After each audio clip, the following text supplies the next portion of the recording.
So what are we doing today? Today we got all three of them supercharged cars. We have the Dodge Charger Hellcat wide-body Redeye. We have the Camero ZL1. And then we got the Mustang GT500. All three of these are like the most known American-made cars besides like Trail and the Corvette. But I wanted to kind of dial in on one car so that way we can run through like tests, like speed tests. Before we get into this, I want you guys to go and comment which one of these you would pick out of the three of these. Like if you had a choice, you were walking in the dealership and you were like, yo. So our first category, we're gonna start off simple, and that is simply the customization and looks. This one is 100% opinion based. We do not care. Customization and looks was a little bit tough for me.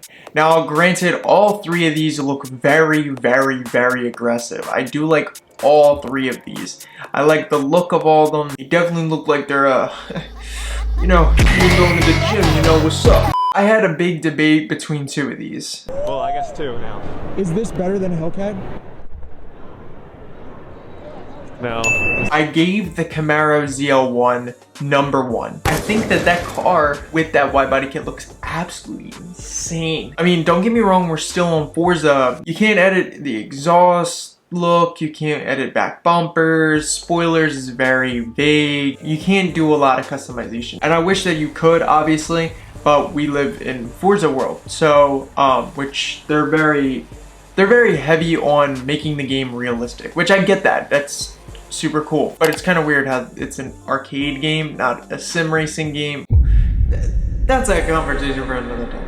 ZL1 Camaro on top because it's got the best customization. You have the wide body kit alongside with, you could switch out the spoiler. They give you the regular Chevy ZL1's Camaro spoiler. Even if you leave that car stock, looks very, very nice. I love the ZL1 front bumper. It looks insanely aggressive. I love the canards. This is like one of the only cars I actually really like the canards on. So obviously the ZL1 Camaro gets the 3 points. Now where it's kind of confusing, where I'm like, which one do I pick, is for who gets 2 points or who comes in second place. This was tough. Obviously both look very aggressive, but I've never been a big Mustang person. The Charger has the supercharger popping out of the hood. Now granted, you can't edit anything on the supercharger. It still looks absolutely pristine. The wide body kit looks insane. It's still one of my favorite super basic wide body kits for a car out today. And the spoiler's not too over the top. The diffuser is very like subtle. I like a lot of things about this car. Also, the interior, I don't know if you guys have ever noticed, but there's actually racing harnesses in there. I don't know if it's because it's the Fast and Furious one, but regardless, I like the hood on it. I like there's a lot of things that I like about this Charger. Although I still like the front bumper of the Charger, it's not a Billy Charger. Now the Mustang obviously being in last place, don't get me wrong, I still like the Mustang. I still think that the GT500, absolutely insane car, but it just kind of looks a lot like the regular Mustang. It looks a lot like, you can't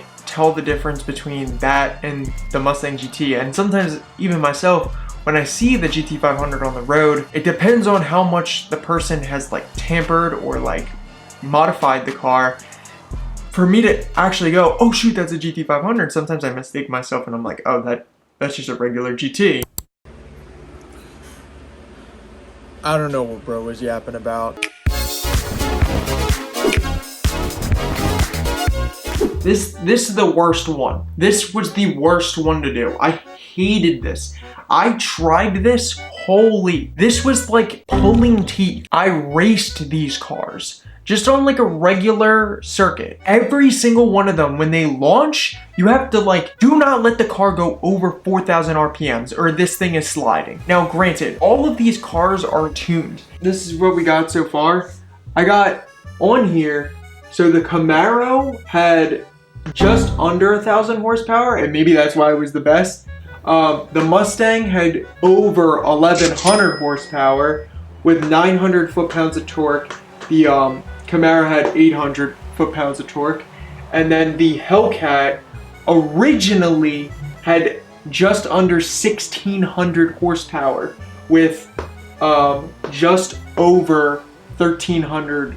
Yeah, so how did the racing go? Terrible. I would never race these cars. If you ever want to do a race with your friends and actually have a good time, please do not pick any of these cars. Unless you actually know how to properly tune them. Now I'm doing it fairly. I didn't drivetrain swap them because, let's be real, you can drivetrain swap in real life, but like there's no way that if you bought any of these cars, you're drivetrain swapping them. Unless you're crazy.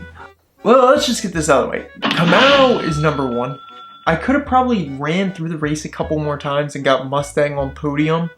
The Hellcat, do not ever race that car in a regular car. Like a regular race. The understeer is like worse than a truck. It literally, I understand why they're boats now. Like, do not race them. And then, like, holy crap, dude. I downgraded this thing. I was like, oh, maybe it's because it's running 1,600 horsepower. No, I downgraded it to 1,000 horsepower.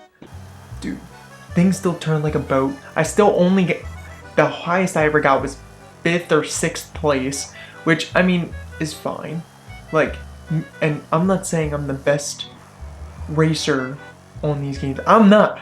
But if I have 1,000 horsepower car and I'm racing bots, I'm not even playing online, I should be able to beat these. I should be able to beat some of these racers with ease. I'm playing on like a harder difficulty. I think I was like on the second hardest or one of the hardest. I don't remember. But regardless, Hellcat's at last place. Hellcat's getting 1 point for this one. The Mustang gets 2 points. And the Camaro got podium with ease on my first try, so that gets 3 points.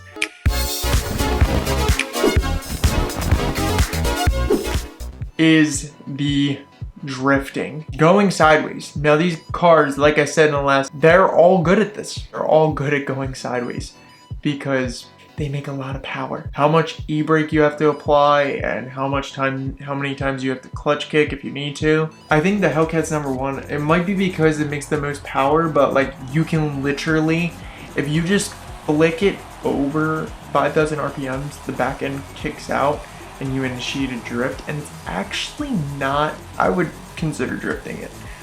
Tandeming it, kind of a stretch, but just drifting it around the map, definitely would try it, definitely would give it a go. It's a lot of fun. Camaro is definitely coming in at number 2 for this one. The Camaro and the Mustang, I mean, I kind of had a little bit of a debate between the two, but honestly, the Mustang just straightens out way too much. Like, it just wants to race, which makes no sense.